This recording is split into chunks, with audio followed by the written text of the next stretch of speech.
Hello and welcome back to Charm English Pod. Today we have a very special episode. This episode is an interview with my sister Emily. She is also an English teacher. And you might notice this episode is definitely the fastest speaking that I've had on my podcast, mostly because it's like a mixture of an interview and a conversation. And because I know my sister very well, we kind of have a quick banter back and forth. That being said, on Spotify, YouTube, wherever you're listening, there are options to listen at a slower pace if you need. And of course, you can always comment any questions that you have about words that we use during the podcast. Emily currently lives in Scotland and works as a welfare rights advisor and teaches English on the side. She has a master's in science of teaching English as a second or foreign language from the University of St. Andrews in Scotland. In this episode, we talk about so many important things, including her experience working as a mediator and the importance of language with that, her master's program and different things she learned, including her thesis, which was related to AAVE, a dialect of English. We also talk about key differences between Scottish English and US English, and her experiences learning different languages. So I think it will be a really interesting episode for you guys. Without further ado, here it is.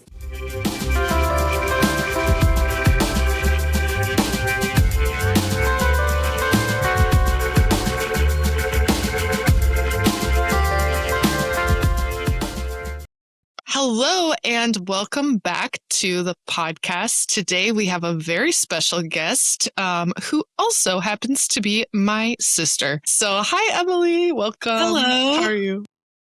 I'm nice great. to have you.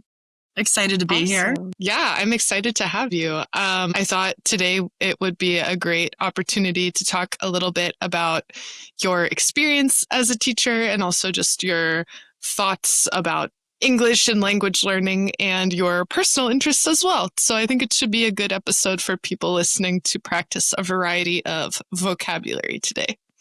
Great. As you know, I love talking, especially about English. So this is the perfect medium for me. Me too. It runs in the family. We are a family of talkers. Big chatters. Exactly. So the first question, getting down to the basics is, can you introduce yourself to the listeners? Tell us where you're from, where you live now, and why you live there, maybe. Yeah. So I grew up in Washington, D.C. with you. Great time. Very humid summers.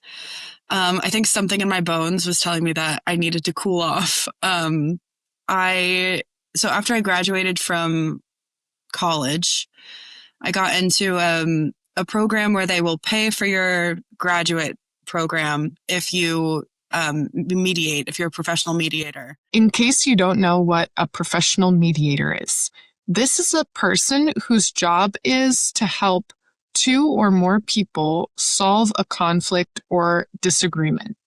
The mediator is neutral, meaning that they do not take sides. They're not in favor of one person or the other.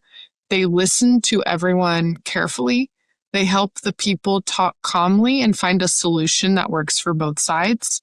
It's kind of like a referee in a soccer game, but instead of sports, it's for problems between people. So I would get sent into places to mediate, which was a great job. It had a lot to do with language, actually, because you had to be perfectly neutral. So you had to be very specific about what words you chose. The connotations would really make or break whether or not people were furious. And then because of the amount that they give you enough money for 1 year, and the UK has a ton of 1-year graduate programs. So I applied to a few and I got into one in Scotland and I liked it a lot. So I stayed. Yeah, to circle back to mediating, just so people are clear, what kind of situations would you normally mediate? Who would call a mediator? So it's basically for conflict resolution. So it could be any kind of conflict. If you're in conflict with your landlord, for example, or a lot of the people were incarcerated and going to be released from prison. And they would do a mediation just to make sure, like with the people they were going to move in with when they were released, just to make sure that everyone was on the same page. Actually, most of my mediations were students who had gotten into a fight and were going to be suspended unless they did a mediation. So it was like very, very angry 13-year-olds. And sometimes it would be whole families there'd be an entire family feud where the whole family would be mad at each other. So if you use language that is biased, like it sounds like you're really aggressive right now, people would shut down or they'd freak out. But if you're like, oh, it sounds like what you're experiencing is a lot of frustration or whatever. We actually weren't allowed to use the word frustration because it was too vague. We had to use all these very specific synonyms. We were given long lists of words to memorize for the synonyms. Yeah, it is really interesting, and it does have a lot to do with language and communication, kind of the reaction that you can trigger in another person just based on your own words. Yeah. And I will say, going into the Scottish part of it, there's a different connotation to a lot of words here. So I've accidentally elicited a reaction I wasn't expecting. Like someone is quite cool, or quite meaning a lot in American English. Quite is like a bit in the UK. So if you're saying, oh, she's quite pretty, you're saying, oh, she's a little pretty, which is like not, it's a very critical difference in some situations. Yeah, I didn't know that. So quite is kind of like reducing the amount it's rather not as powerful. It's like a bit. So if you meant to emphasize something, it can be kind of, you can end up in situations where you're being really rude. Oh, like she's quite friendly.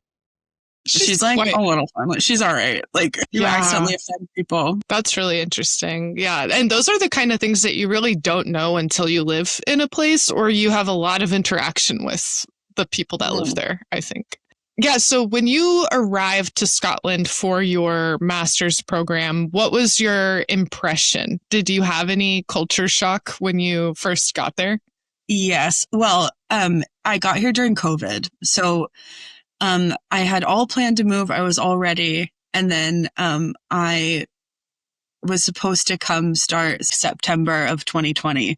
I was supposed to move like earlier in the summer. And my visa, I had to drive from DC to West Virginia at the time for the only place that was open during COVID to scan my face for the visa. West Virginia was not that worried about masking, but everyone else was closed. So I drove to West Virginia, and I eventually got over here. But when I was over here, I quarantined for 14 days. And a lot of people in my master's program were Scottish, but there were quite a few grad students from other places. The program was teaching English as a second language. So it was a master's degree in, English teaching. And there were a lot of people that had done research internationally that had all of this experience, that had been teachers for a long time. And I had some experience teaching, but a lot less. So the culture shock was less me versus Scottish culture. And it was more me in an academic environment with people who have like done research and written books. Yeah, kind of like fitting into your new social circle was more of the difference. It wasn't until I moved to Edinburgh that I really got a taste of true Scottish culture. And then I had like a second culture shock of just being, I think I'm one of the only people who's not Scottish that I know. So I've really immersed. Yeah. And so with that second wave of culture shock, what would you say are some of the more important differences with maybe Scottish English and versus US English, and also like Scottish culture versus US culture? Because there might be some overlap too of how that's shown in the way people speak. I mean, it's hard to, originally it was hard for me to keep straight what was a culture shock to the UK in general or Scotland specifically, because Scotland has its own language, right? It has Gaelic. There's also Scots, which is different. And all of that gets intertwined with English. So when you're speaking to someone in English, often there will be words peppered in that you've never heard before that come from Gaelic or Scots. And the way that, and people speak really quickly and it's not that they're not patient, but there's some things that like, it doesn't matter how slow or patient someone is, you just don't know that word. And it's contextually, it can be difficult to guess what the word is. Yeah, like it feels very unrelated. there aren't a lot of shared roots. So I can't, for example, when I was trying to speak Spanish, sometimes if someone said a word in Spanish slowly enough, I could connect to a cognate. It was like I could connect to something that sounded similar. But Scots and Gaelic are not like that at all. And also the way that you spell in Gaelic is completely different.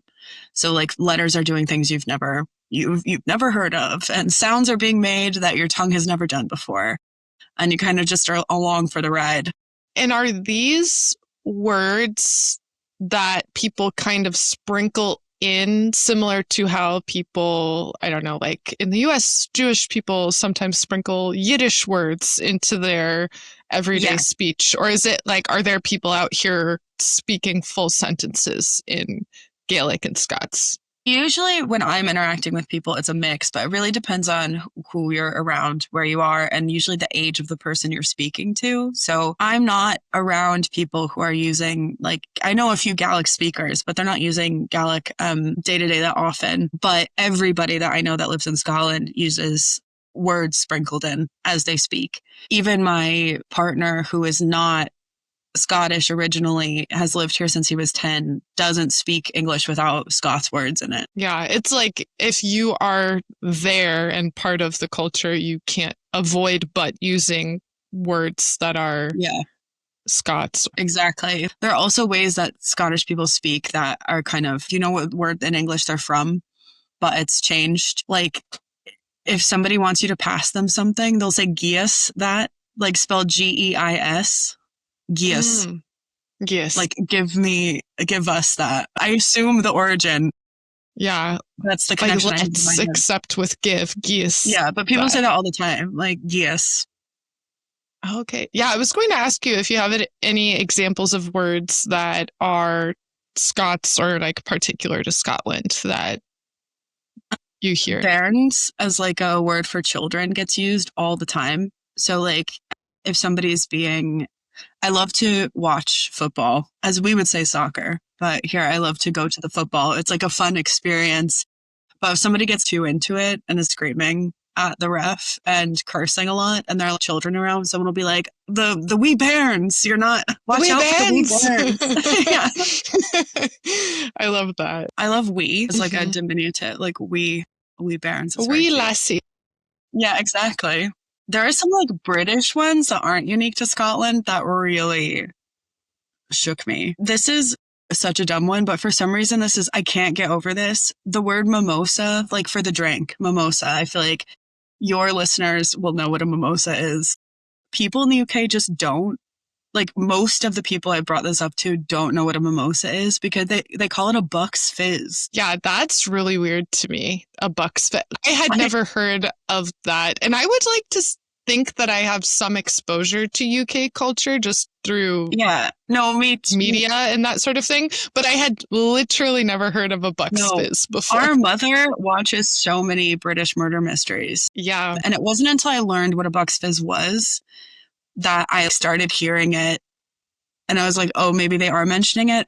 Your brain is not like, oh, I wonder what that is. Could it possibly be this really famous drink that everybody else calls mimosa? Yeah, you might hear it and think it's a different cocktail, but because of the context, you're not like, oh, I need to know exactly what's in a Buck's Fizz or an old fashioned in order to understand this sentence. Yeah. Before we continue, do you have any other things that maybe were adjustments for you when you moved to Scotland that are worth mentioning? I mean, like the daylight was really difficult. So, it's always difficult to move somewhere and have your family and friends be on a different time zone, but it's especially difficult if the sun like never comes up in the winter. But I was talking to Patrick is my partner, and we were talking about Prince Andrew, and he called him a nonce. And I was like, yeah, I feel like you should use a stronger word than that. He's not just a nonce, he's a pedophile. And Patrick was like, what do you think nonce means? And turns out I thought nonce meant dunce, like a dummy. It doesn't mean that. Nonce means pedophile. It's a really cute word. Just like really throwing the word around, and I just throwing the word pedophile around. Listen, nonce does not mean dunce. Nonce means pedophile. Oh my God. Yeah. You can't So I'm just glad that casually got be like, caught. oh yeah, my coworker, he's such a nonce. It's like, That I no, was you gonna should. use. If I hadn't already, I was gonna do that. So I'm really glad that got caught.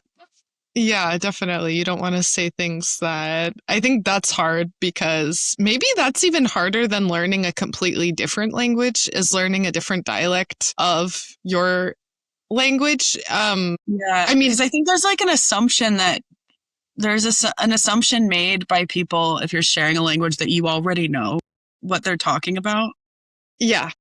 And I also think that Scottish people have a bit of an advantage when I go into conversations with them because I'm not consuming a ton of Scottish media, but American media has been so disseminated. And there are a ton of Americans that come to visit here. So they're used to hearing like my annoying accent and they're used to like hearing American slang and American things because we're so obnoxious about how we like disseminate culture.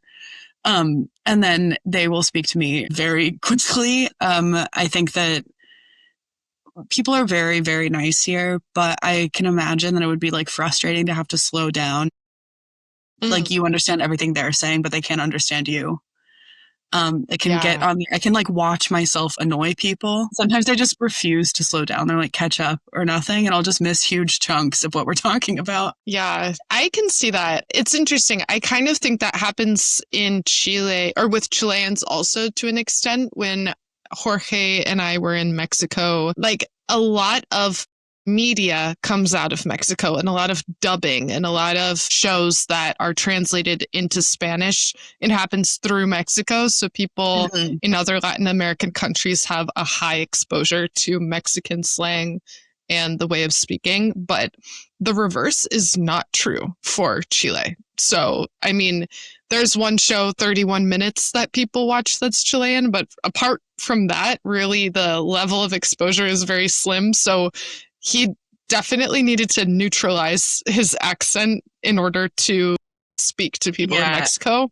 But they didn't need to do the same. So it's kind of maybe similar to the US with Scotland, maybe like. And they expect to not have to do the same. So I'm going into these conversations being like, everyone will understand me, which is like, you know, a privileged attitude to have. But it also means I don't understand other people. I've gotten better. I work a lot with Scottish people, so I've gotten better. Oh my gosh, I used to have to take zip codes, postcodes, as they call them here. And so I was hearing letters a lot or national insurance numbers, which require letters. Because my job now, maybe I should say, is helping people apply for benefits or deal with debt. It's like a charity that helps people apply for things. It does citizens advice type stuff. So I would have to take letters all the time. And they use the word, not everyone, but a lot of people call J, the letter J, Jai. And Maggie, I was writing down the letter G for like 3 months and not figuring out why I kept getting everything wrong. Yeah, they say Jai for the letter G. Or sorry, J. J. Jai for J. Jai. Yes. And I was like, G? That would confuse me. Thinking, what I'd have to do is just get kind of close to what someone said. Because your brain can't fill in the names of streets if you've never encountered them before. And a lot of it is like in Gaelic. So I'm writing down the closest approximation I can and getting the closest zip code I can and then trying to match them for like an hour just on Google Earth, trying to figure out where these people lived because I was too embarrassed. You can't ask a third time. That's how it felt. I felt embarrassed to ask a third time because we're both speaking English to each other. And I was like, no, it just feels rude to continue to ask. But you know what I've learned? It's okay to continue asking. They will get frustrated, asking. But it's better than not knowing what they said. Yeah, it's better than them not getting their paperwork done. Yeah. The last thing I'll say that I had to adjust to was normally I love to laugh. I love banter and I love like everybody telling jokes. And sometimes because of the accent or because of the words used, I'll have to like remember what it means. Like everyone will be laughing and my brain like is on a delay. So it'll catch up and then I'll get the joke after everyone and I'll be like, ha ha ha, but then we've moved on. So I'm just so much slower than I thought I'd be. And that's also hard. I've realized I used to do the fake laugh a lot where if everyone's laughing, I'm like, yeah. I in the group. utilize a fake laugh. I've been known to fake laugh. But one time I was with Jorge and his friend said something and Jorge and him were cracking up. And then I started laughing too. And they both looked at me and it was an inside joke, like that no one would have understood. It was kind of miscalculated, like, tactical laugh. Yeah, it was like, sandcastles. It was something completely that no one would have gotten had they not been part of the inside joke. And I was like, ha ha ha, good one.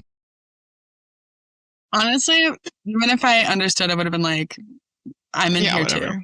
I'm inside. I'm part of the. Now what? Yeah. If you tell an inside joke out like that, everyone's part I'm of here it. now. So. Joke. Okay. So going now to your teaching experience. Can you tell us about your teaching experience so far? Have you had any memorable moments with students teaching them English? So I used to teach in person when I was in the US, and here I work with people in person, but the teaching itself I do online. So adjusting to that was a bit of a challenge, but I don't know that I prefer it one way or the other, but I definitely got used to it. But I will say that something that sticks out a lot to me is I have a lot of students that will seek me out instead of a Scottish tutor because they're too afraid that they won't understand. Like they're too intimidated by the concept of an accent, not just Scottish, but British in general.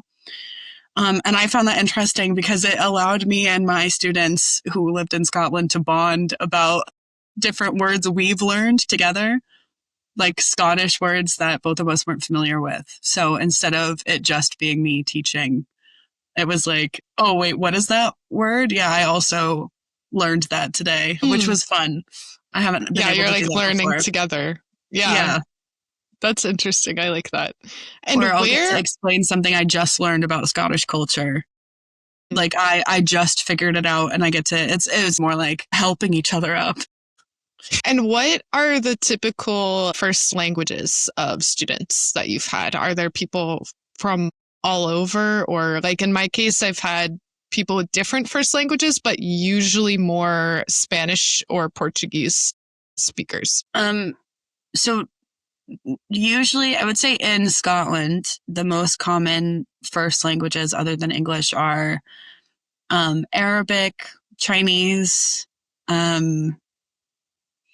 There are a lot of Kurdish people that I've met, that I've worked with. There are a couple of Spanish people, like people that have Spanish as their first language, and Spanish as in they're from Spain. But generally, it's more international students that are Chinese as primarily who I've been teaching. That's it's really interesting because it's different. Yeah. But Arabic as well. Yeah. And Spanish speakers there aren't many people from Latin America in Scotland. There are a few people, but not the huge amounts of students. Like they're not heavily represented in the university level and grad student populations, which is generally who I'm tutoring. And they're primarily Chinese students. Okay. That's interesting. If you are a Latin American living in Scotland, please comment on this podcast so we know that you exist and tell us something. I'd like to make it clear, I have friends that are from Latin America. I know some people that are from South America specifically, and I don't want them to feel left out, but they're not seeking my tutelage. Yeah. I know you exist. We know you guys are not a myth.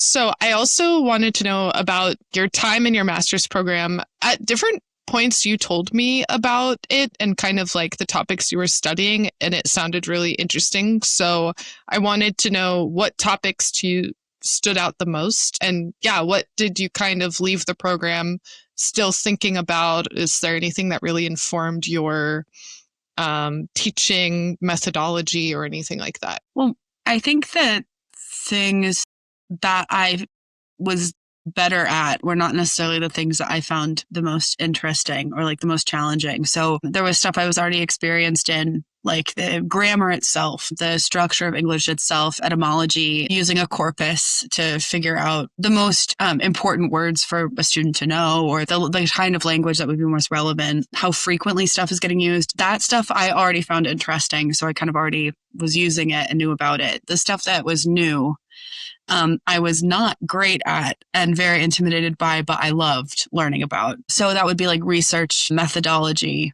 figuring out how to conduct research on students to figure out if your course is successful, or even in a more general sense, what teaching programs have been considered as a success. How do you measure a success? Figuring out what students need going in to be the most prepared teacher, learning how to collect data, synthesize it, and apply it to programs, to the materials themselves is not something I'd ever done before. I've always taught by a book that was created, or a student would come to me and say, I need to pass this test. So we use what's on the test to guide how we learn. Whereas this was you're starting from scratch. You are telling the student, you are working with the student to figure out how you learn. There's no end test. And you're measuring whether or not, English is easier to learn or more difficult, or if you've been more successful. There are so many metrics for that. So that is what I found interesting. But once again, I was working with a lot of people who had a lot of experience researching and had written books. So I was just happy to be there. Do you remember anything from any classes where you were like, wow, that's really interesting? Or yeah, actually, the school that I went to kind of has a reputation for being a bit, I don't want to say snobbish, but a bit like they take themselves very seriously, are a very old institution and very fancy. So I was expecting a more kind of old school approach to English. I was expecting more like a stricter kind of conceptualization of how grammar works and how language works, even though English is obviously very like flowy and malleable. And I was surprised to discover that I had made assumptions which make an ass out of you and me. To assume makes an ass out of you and me.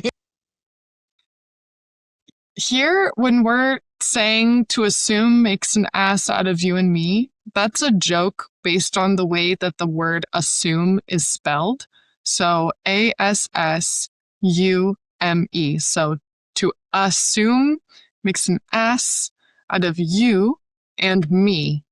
And to make an ass out of you and me is like, it makes us both look bad. It's embarrassing to both of us to assume things.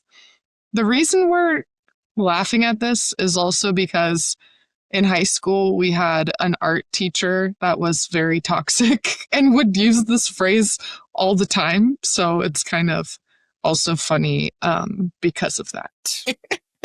That make an ass out of you and me. No, I made a lot of assumptions about like how it was going to be snobby and whatever. And I was very wrong. One of the things that they told us from the beginning is that the vast majority of people that are currently speaking English right now, anywhere in the world, are using it as a mutual language. So it's neither of the people speaking's first language. They're using it as an intermediary language. So that the idea that there would be one correct English is impossible, and to like throw that out of your mind right now. There's a lot of emphasis on respecting dialects and the way that English flows, and also balancing that with helping a student be successful if there's an institution that they're trying to get into, like setting them up for success to get into like a university of their choice, or helping them in school because they're going to have to write academic papers. There's a certain level of grammar that you need to maintain, but also emphasizing like the importance of everybody speaks English differently. And there are some like distinct dialects that deserve respect and have their own grammatical structure, and that's not wrong. Which I came in thinking that I was going to have to, I already felt that, and I thought I was going to have to fight people about, but they were teaching me that. And I was like, oh, right. Okay. So we all agree. I'm not some radical for thinking this. It's the baseline that everybody agrees with, like in the field. Yeah, that's something I see more and more people talk about, but it is true that, I kind of still fight people about that. Mm-hmm. But usually, people on the internet is different from people in an academic institution. Yes. The quality of the argument is because of my time, my long time fighting like the lay person, just some like dumb guy.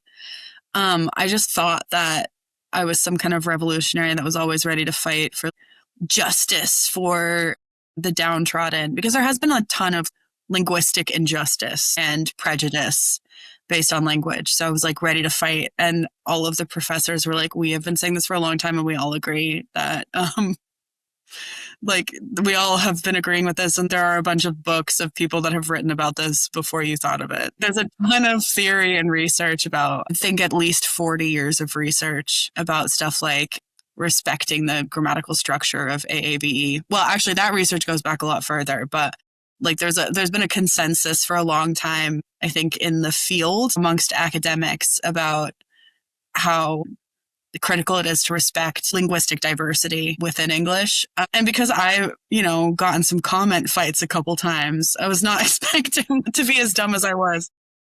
Yeah. I was like, no, everyone's going to disagree. That is something probably a lot of people listening, I mean, some people might have context for, others might not. I get the questions sometimes from students who live in the US, and no one has ever talked to them about different dialects of English. They've just had these traditional English classes where they learn what is correct. Maximum maybe US versus British English. And then people will ask me questions like, well, I can't understand African American people, or I notice that people that are African American speak differently. And I think those are the kind of things that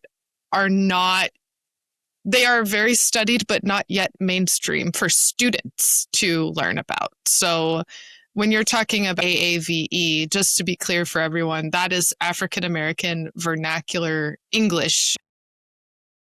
African American Vernacular English, AAVE, is a dialect of English historically spoken by many African American communities in the U.S.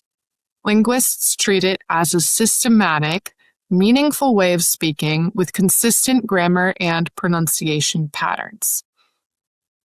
AAVE varies regionally and with age, class, and situation, so it's not just a single way of speaking. You might see different varieties of it. Here are some examples of AAVE that you might have seen before. One is the habitual be, when the word be is used to mark habitual or repeated actions. The standard English version could be, she works on Saturdays, but in African American Vernacular English, one way this is expressed is, she be working on Saturdays. It's something that she does all the time, like a habit. Another is negative concord. So when there's multiple negation, in standard English classes, you probably learn never to use double negatives. But this is a common feature of AAVE, especially when you're emphasizing. So I don't know nothing instead of I don't know anything. If you're interested in learning more about African American Vernacular English, I highly recommend searching AAVE to learn more about it. There are so many books, videos, podcasts, and I will make sure to include some in the description of this video. I did do my master's thesis on, it was more the methodology used to teach students whose first language was AAVE. So it is a dialect of English with its own distinct grammatical structure. A lot of the grammar comes from places in West Africa for obvious reasons. There are right and wrong ways to conjugate. It's not slang. Some slang words come from AAVE, and slang does exist and develop like in culture and youth culture and in music, but AAVE itself is a distinctive language. And, there's a lot of research about how students that were treated well and with respect about their first language being AAVE were able to learn all kinds of English dialects, were able to learn what was then called formal grammar at the same rate as other students. It didn't make them worse at language, but the way that it had been being taught before and the way it was taught after, because of the political climate and all kinds of, horrifying oppression that we enact in our country, they were at a disadvantage because their language was taught that as wrong English, as a wrong version of what is correct. So there's a correct version and a wrong version, rather than there being two distinct parallel grammatical structures happening at the same time. And vocabulary happening at the same time. Yeah. And it's really interesting too, because I think a lot of people that do have this perception that African American vernacular English is not the correct or official way of speaking English. I feel like a lot of people don't really pay attention to the fact that a lot of words have this process of, maybe existing in AAVE and then gradually becoming part of the mainstream in the dominant English that's accepted in the US. So, for example, the word cool. Yeah. The word cool, everyone knows that if someone is cool, they are, I don't even know of a synonym. Cool is cool. That's such a well-known word, but maybe awesome, fabulous if you're cool. But that, originally was a word in AAVE. It was a word that then kind of became more part of the dominant English culture. There are a ton of words like that, and they get taken over and then kind of dismissed as they become mainstream, where people, and by people I mean, people who are unfamiliar with AAVE, not a part of any African American or Black communities, predominantly white people will hear a word and think it's just recently made up.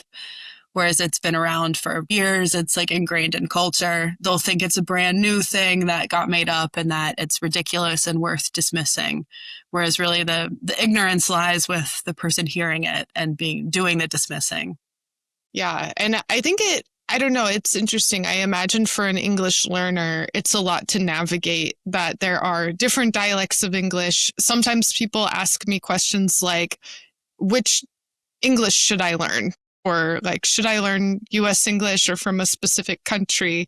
And I find some difficulty answering those kinds of questions because while I think it can be useful to learn really how to communicate with people in the area that you are, I think as a priority, I also like what you were saying before, that the most common interaction between two people in English is two people who don't have English as a first language. You will always need to speak with people that have different Englishes or are from a different part of the world. So to say, I don't like this accent or I don't like this, you're kind of cutting yourself off from being a good communicator with people with that accent. Yeah. And you're missing, I would say this is not the most important part, but you end up missing a lot of like cultural jokes and being a part of a community and understanding what's funny or what's relevant. You'll watch something and not get half of it because you've decided that it's beneath you or that it's too difficult to learn. I think a good example also of another Polari. I don't know if you've ever heard of Polari, but like we're talking about words of a community that is discriminated against that get used every day. I had not heard of Polari before, so I looked it up and I found some good information on the Lancaster University website. So to give a little more context, Polari was a secret, informal form of communication, mostly between 1920s and 1960s, used by relatively powerless groups of people who were often on the wrong side of the law. And this included mostly gay men, also lesbians, drag queens, theater people, prostitutes, and sea queens, which are gay men in the merchant navy. This language was not written down or recorded. Nobody owned it, and there were few standards, so as a result, there's little agreement on spellings, pronunciations, or even meanings of words, because the idea was people were speaking in code so that others not part of the in-group wouldn't be able to understand them. One really common word that you might see that I've now learned comes from Polari is the word drag. And they use the word drag to refer to clothing, particularly clothing you are not supposed to wear because you were wearing clothing associated with the opposite gender. And that's how we continue to use drag today. If you do drag, you dress up as someone from a different gender from your own. So words like zhuzh come from Polari. You need to zhuzh your hair. Yeah. Mm-hmm. There's a lot of words that were kind of popularized in the 80s that are a lot older than that, from ballroom culture in the 80s. So Polari kind of maintained and then got a big kind of famous boom.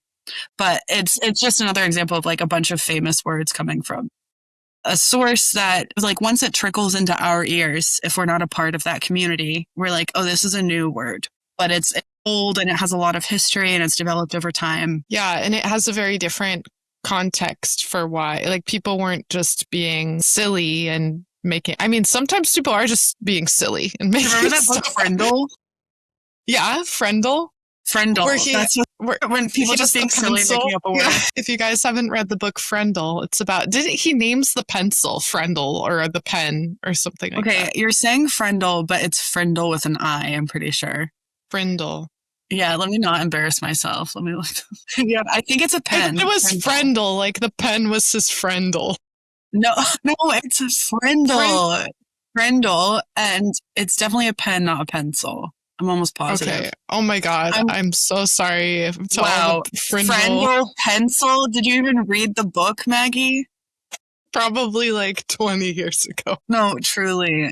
I just remember this big ginger freckled kid on the front holding a pen, looking mischievous. To change directions a little bit, I wanted to ask you. So I wanted to ask you because you're someone that has taken classes in very different languages. So I know that you have had experience in Arabic class, Spanish class, and now Polish. I want to know, what is your experience as a language learner like? Also, maybe you took a Gaelic class also? I did, yes. When I first moved here. Tell us about your experience. Gaelic, sorry. Tell us about your experience as a language learner, maybe how language learning has been for you, and if there was anything interesting you learned along the way with your experience taking these different language classes. Yeah, so I love languages. I think they're very interesting. I enjoy learning them. I have learned about myself that does not give me a predisposition to be one of those people that is like magically a polyglot. So my joy and interest in how grammar works in other languages and how languages work themselves does not translate to learning faster. So, language learning in general requires a lot of patience. And also what is strange is that your brain will try to make connections that aren't necessarily there to be made if you're learning multiple languages at once. So when I was learning, I took Arabic every morning for 4 years when I was at university. I think I didn't take it for the last part of it, but I took it intensively for a while. And then I took Spanish as well. And one of the semesters, I had a Spanish class right after an Arabic class. And that was difficult. When I would go, I would say the wrong language. Like, it didn't matter what class I was in. I was saying the other language all the time. So if they had just like switched the teachers, it would have been perfect. But I would go from an Arabic class where I had just been speaking Spanish. And because this was in the US, most people are familiar with at least some degree of Spanish. So they would hear me speak Spanish and they'd be like, girl, you're in Arabic. And I would speak and they would recognize it. But in my Spanish class, most people were not familiar with Arabic. So when I was speaking Arabic by accident, they were like, I don't know what that is. That's wrong. What are you saying? That's not Spanish. In Arabic class, they recognized I was speaking the wrong language. In the Spanish class, I thought I was just making sounds up. Yeah, they had no familiarity with Arabic. Yeah. No, most of them did not. So I sounded crazy. And I have a terrible memory. And I encourage my students not to say that things like this about themselves, but I think my memory is like provably worse than most people's, and you can practice to make it better. And I'm lazy. So I'm lazy with a bad memory, but I have a great time. So I can't remember anything really from Arabic that would help me speak to someone, but I do remember grammatically how it's structured and things that I liked about it. But in terms of practice, I wasn't getting a lot as soon as I stopped. So it was just flew out of my head. Weirdly enough, one of the most ingrained things in my head is when I took Latin in high school. Do you remember Magistra Brinley? Yes. We had a really good Latin teacher in high school. I don't know what it is. I don't remember. I basically don't remember being in high school. Like, I'm not joking about my memory. Like, it's all mush in there, except I can remember her standing at the top of the class and saying, Quomodo te habes, optime pessime, mediocriter, bene male. And that has been in my head for 20 years. Yeah, No, lupa, 15. lupai, lupai, lupam, lupa, lupai, Yes, luparum, lupis, lupas, lupis, lupis. lupus, lupis. She was an amazing teacher. Like, what do you think it was about her that has made it so that we still remember her Repetition. Latin class? Yeah, because hate it's to not say a it, language I've ever repetition. spoken. Like, how do No. I remember so much of a language that I've never had a conversation in? That's crazy. No. And also when I was in South America, I found the Latin really helpful because I would just, if I couldn't figure out, I would say an English word and hope it was close enough. If I didn't know the Spanish word, and people would just stare. And then I'd give it a shot with a Latin word if I knew it. And usually that did the trick. Like it was close enough that someone would be like, oh, you mean this word. Yeah, exactly. So Latin was more helpful than I was expecting. Another thing that Latin really helped me with, the concept of declensions. Yes, definitely. In Declensions German, that's exist. helping me a lot. Yeah. Yes. Declensions exist and having to conceptualize what a declension was so difficult for me. I remember having the worst time in high school trying to figure out, kind of getting it eventually. But once I had crossed that, then when I was in university and studying Arabic, I already felt ahead because I was like, you change the word itself depending on the part of speech. I know what a declension is. And Polish as well has a bunch of declensions. It's been, I wouldn't say helpful because that implies I've learned Polish, but it just helped in one component. Yeah. How's that going? What is difficult about learning Polish? Okay, devastatingly, there are no Polish classes currently being offered. Actually, drop a comment if you're in Polish. If you're in Edinburgh and have a Polish class. I can't find any in-person classes. I think it's important to know what kind of learner you are. I struggle with self-motivation. So if I can't really be self-taught because I like to relax. And having to go somewhere, the opportunity to meet people, the kind of excitement of that, it helps things stick for me a bit. So I've been looking for an in-person class. I've been supplementing with Duolingo. My partner has been showing me Polish movies. I watched a great Polish movie the other day. Can't remember the name, but I had a great time. Yeah, I was going to say, I've noticed that there are people, like motivation is so important, but I think often people see motivation as the thing at the end of the process. Like, oh, I'm going to be fluent in Polish and talk to anyone, and that's my motivation to learn.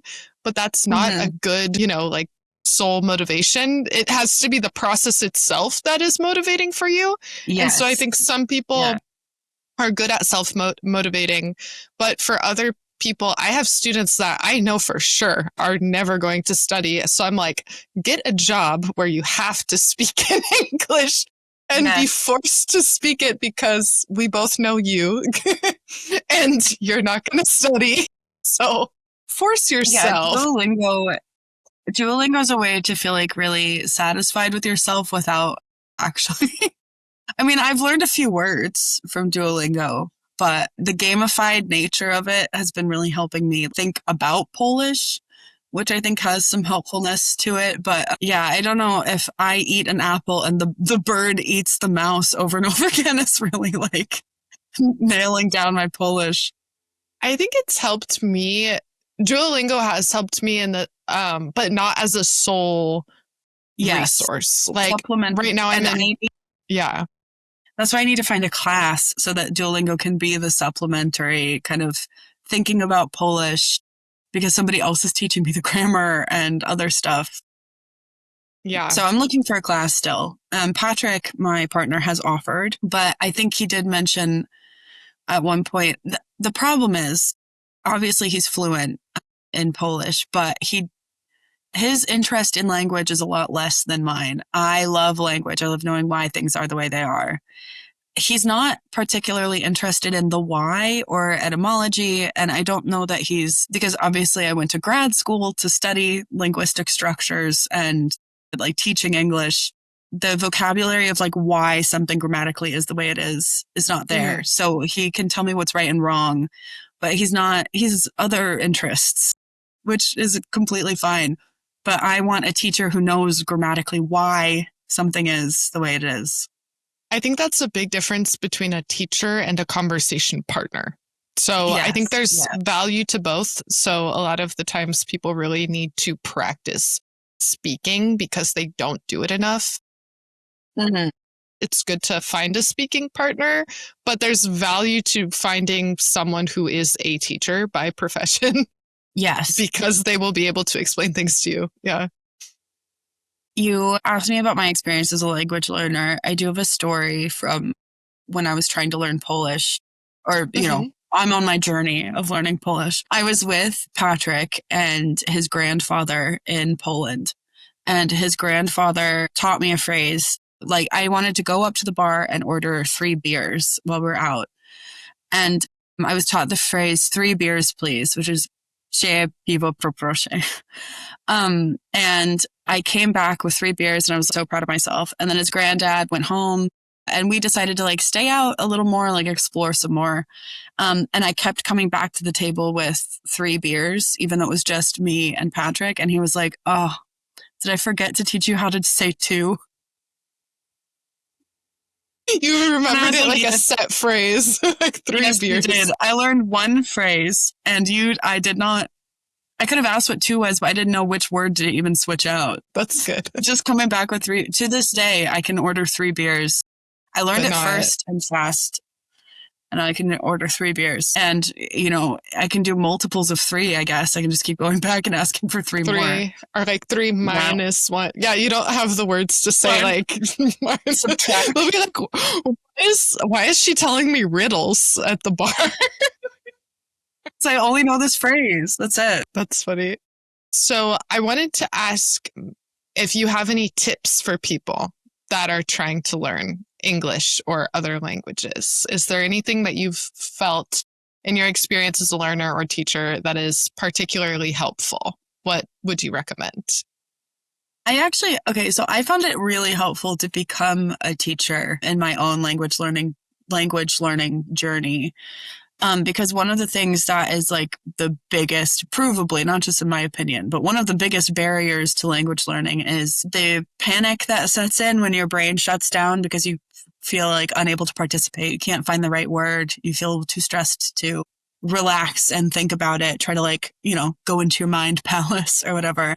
If you're on the spot in a group of people, one of the things that there was a lot of emphasis on in my that I tried to emphasize in my teaching, but also in my learning that was really emphasized, is creating an atmosphere where students feel okay making mistakes. So because I spend so much time convincing students it's okay to make a mistake, and even not correcting, I try not to correct grammar in the moment unless I'm explicitly asked to, because it can derail what a student is saying. And what I'll do instead is use the grammar that was incorrectly used in a subsequent sentence so that they can like hear it modeled, and then they will adapt themselves. Just to like, it feels punishing almost. It can feel like a criticism in front of other people. So because I spend so much time thinking about how to make students comfortable, it's been really freeing for myself. I've been a lot kinder to myself in my own head. I don't feel as anxious about sounding ridiculous.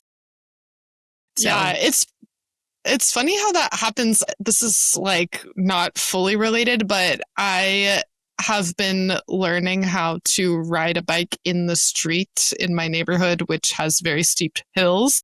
I love that. I always forget you don't know how to ride a bike. Well, I do now.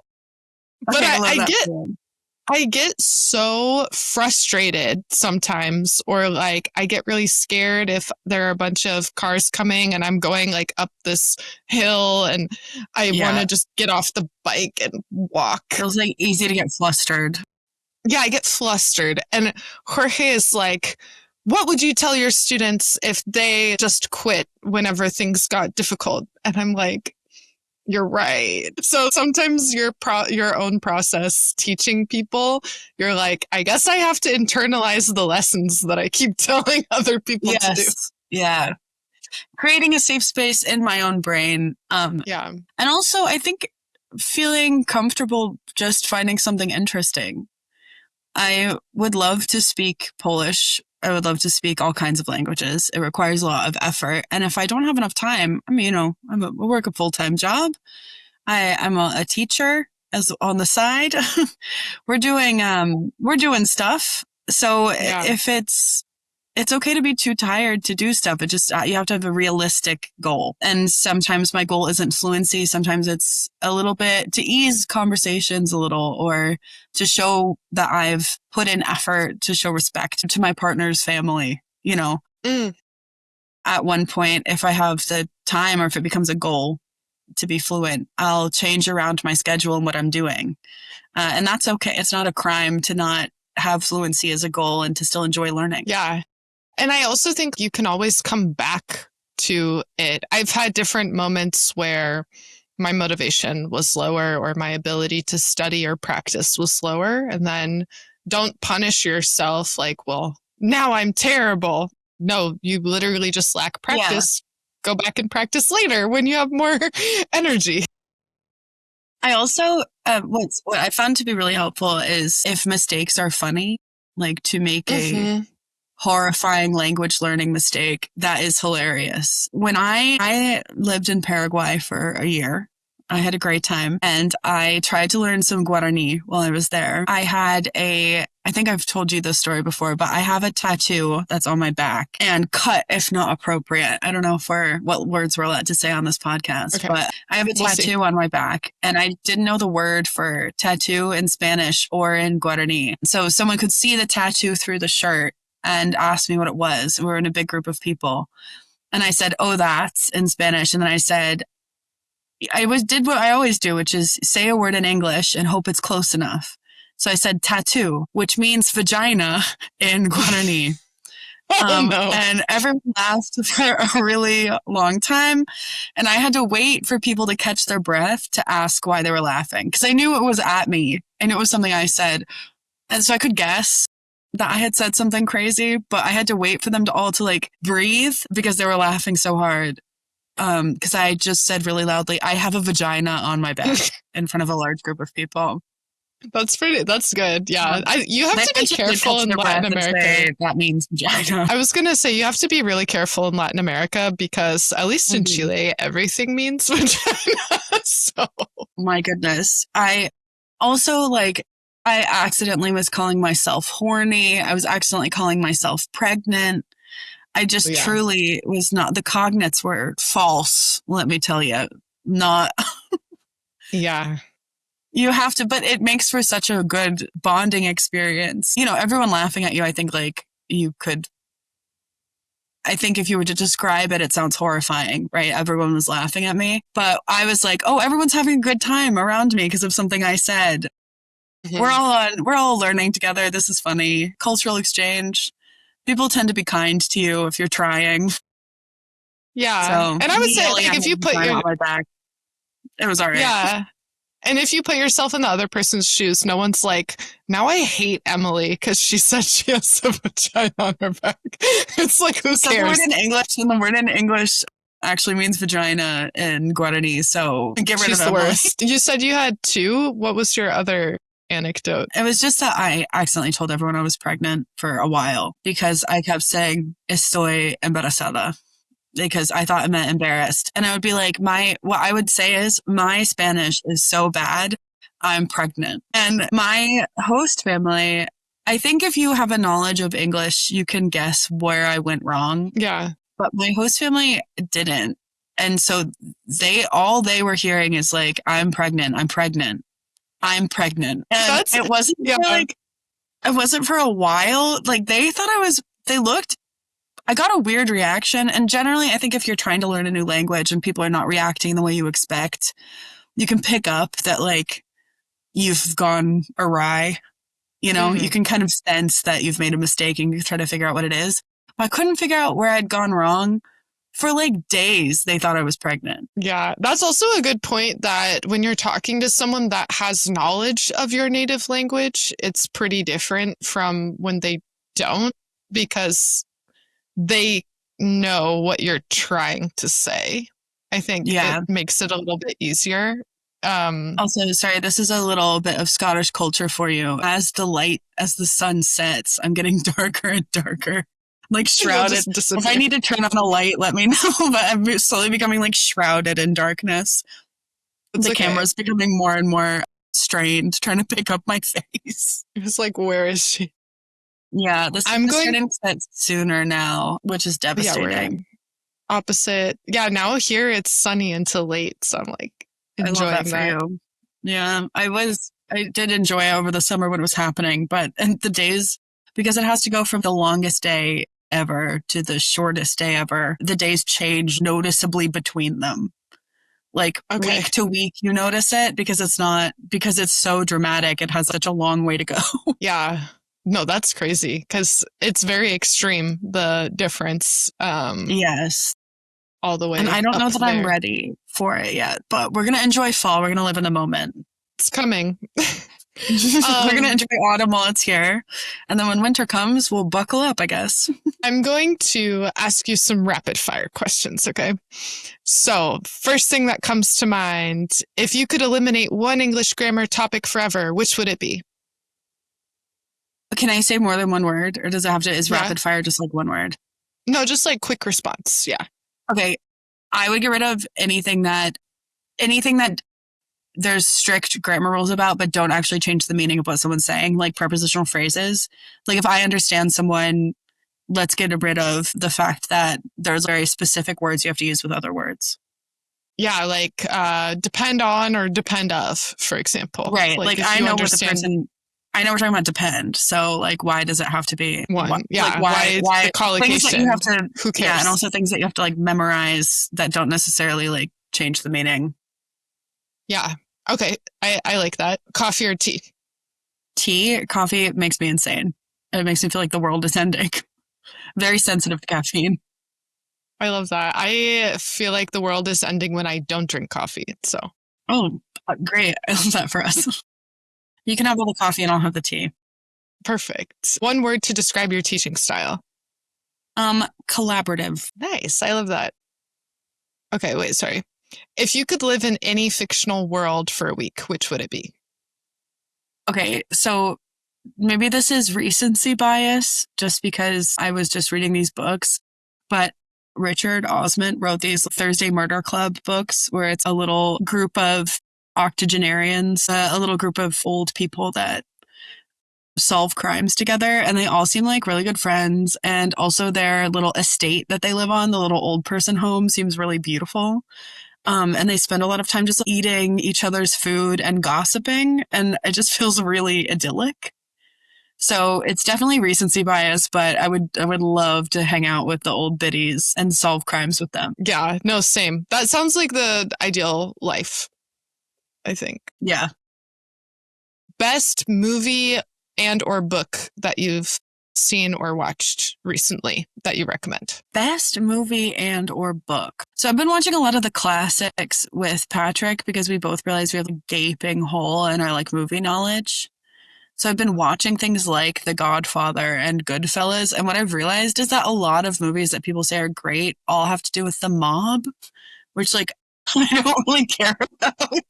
So I'm like, yeah, I get that that's a good movie, but like I don't care about that. Oh, books, actually. This one is really interesting. I love several genres, but one of the other genres, I know this is like a fast rapid fire question, but one of the genres I love is journalists talking about parts of the world I'm unfamiliar with and never will understand. So John Krakauer, for example, talking about hiking Everest and things that went wrong or doing a deep dive on something. It's also why I love journalistic articles about like what's going on at X headquarters, an inside view.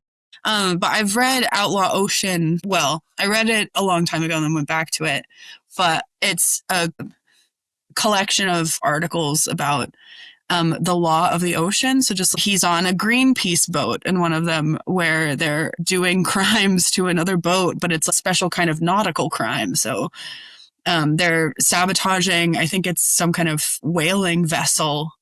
And then there's another one where he's on like the only boat of an island nation that they have to stop pirates or whatever. It's like a little dinghy that goes around.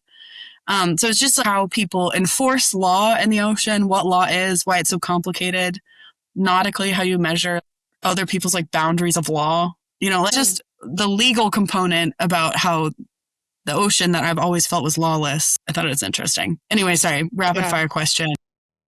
No, that is interesting. It's things that you feel, I feel, I don't know how it works.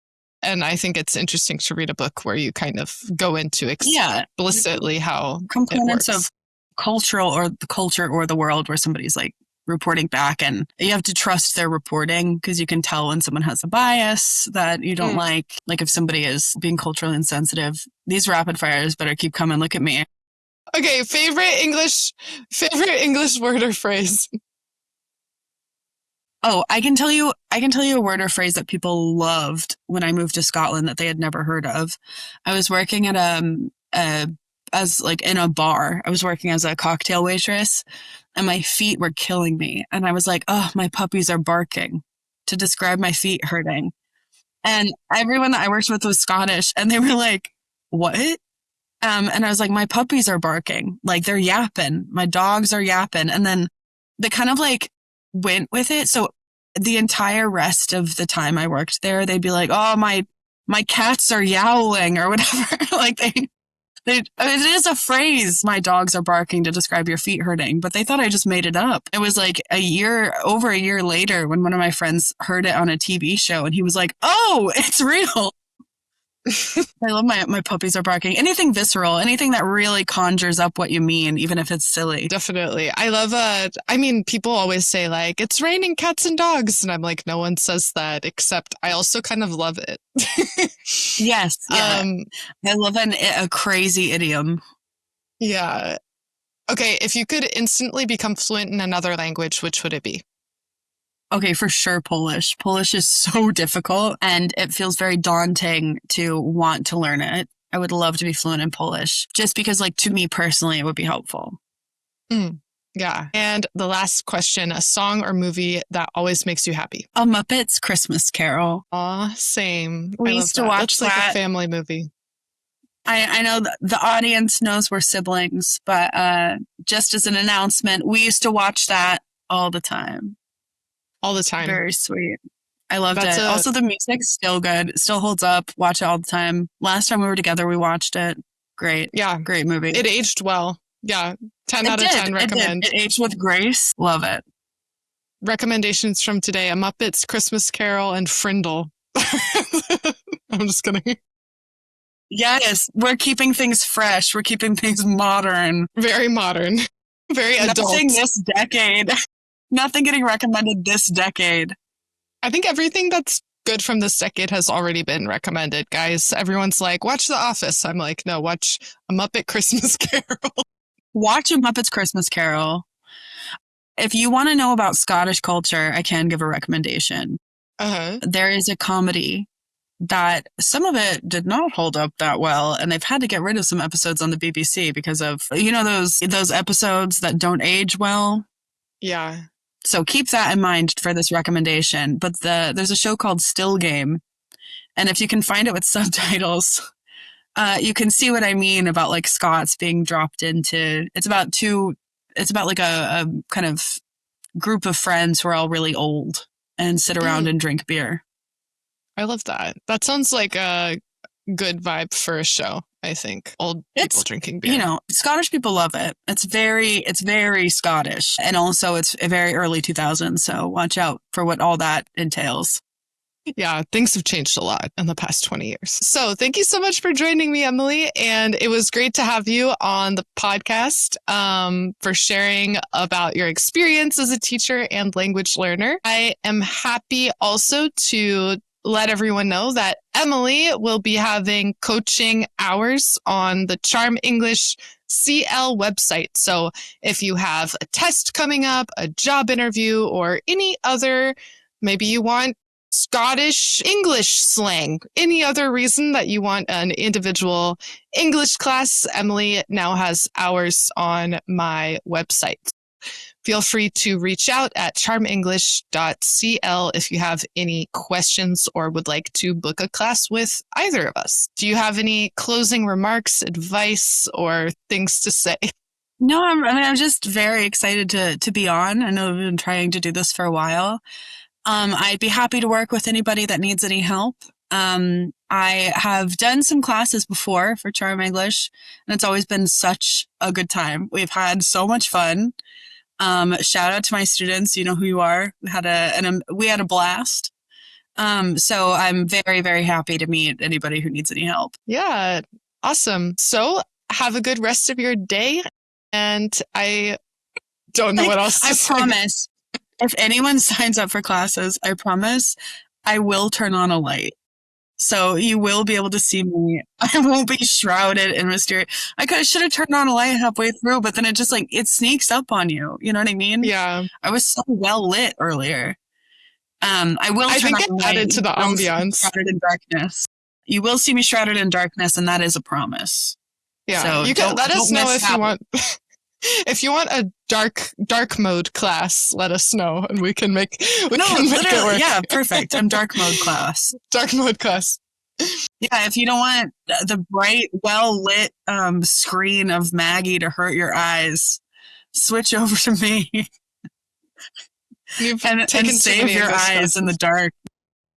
You can listen. I won't judge you for lying in bed, also shrouded in darkness.